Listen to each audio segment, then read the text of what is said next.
अगर हमारे पास किसी फंक्शन में हम कोई ऐसी वैल्यू पुट करें जो हमें हमारे फंक्शन को अनडिफाइंड कर दे, ठीक है, इन्फिनाइट कर दे और डिसकॉन्टिन्यूटी ला दे उसमें, तो वो जो पॉइंट है हमारे पास वो होता है सिंगुलर पॉइंट। कहती हूँ कि कोई ऐसा पॉइंट जो हम फंक्शन में डालें और वो हमें डिसकॉन्टिन्यूटी दे, ठीक है, इनफाइनाइट वैल्यू दे, तो उसे हम क्या कहते हैं, सिंगुलर पॉइंट उस फंक्शन का। एक और एग्जांपल देखेंगे इसकी।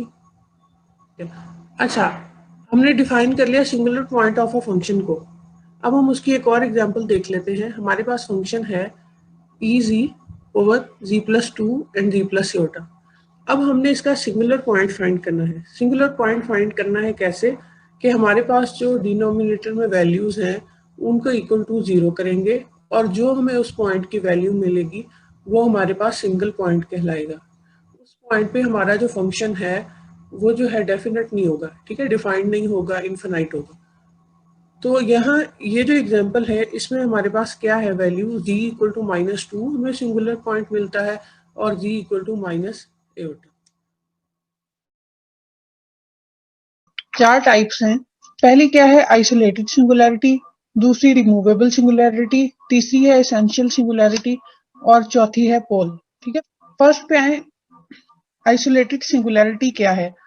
हमारे पास कोई भी फंक्शन है और उसका हमें दिया गया रेडियस, ठीक है, अगर उस रेडियस के अंदर हमारे पास सिर्फ एक ही सिंगुलर पॉइंट एग्जिस्ट करता है, बेशक उसके कितने भी सिंगुलर पॉइंट्स हो, ठीक है, अगर मेरे पास एक सर्कल है, उसका एक रेडियस है स्पेसिफिक, ठीक है, उसके उस रेडियस के अंदर मेरे पास सिर्फ एक ही सिंगुलर पॉइंट है, तो वो सिंगुलर पॉइंट क्या कहलाता है, आइसोलेटेड सिंगुलर पॉइंट।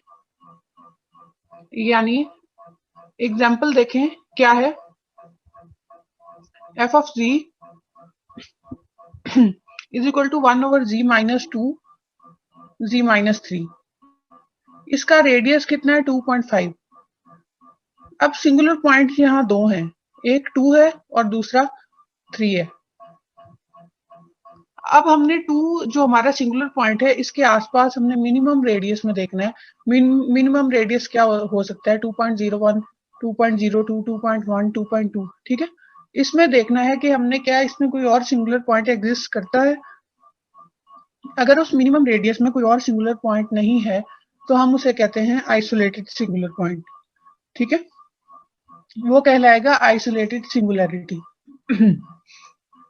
अगला क्या है, रिमूवेबल सिंगुलैरिटी। हमारे पास कोई भी पॉइंट है, ठीक, कोई पॉइंट समझ लें हमारे पास क्या है, ए। अगर उस ए पे हमारे फंक्शन की लिमिट एग्जिस्ट करती है, ठीक है, जी हमारे पास एफ ऑफ जी है, ठीक, वो अप्रोच करता है ए को, वो ए को अप्रोच करेगा तो अगर हमें फाइनाइट मिलेगी वैल्यू, ठीक, अगर हमें फाइनाइट वैल्यू मिलती है यानी उस पॉइंट पे हमारी हमें एक स्पेसिफिक वैल्यू मिलती है जैसे 2, 3, 4, तो क्या है उसको हम रिमूवेबल सिंगुलैरिटी कहेंगे, क्योंकि अब हमें पता है कि ये जो पॉइंट है हमारे पास सिंगुलर पॉइंट है, इस पे हमारी क्या है, लिमिट एग्जिस्ट करती है। हम चाहे तो इसको अपने काम में लाएं, चाहे तो ना लाएं, ठीक है, उसको हम कहते हैं रिमूवेबल सिंगुलैरिटी।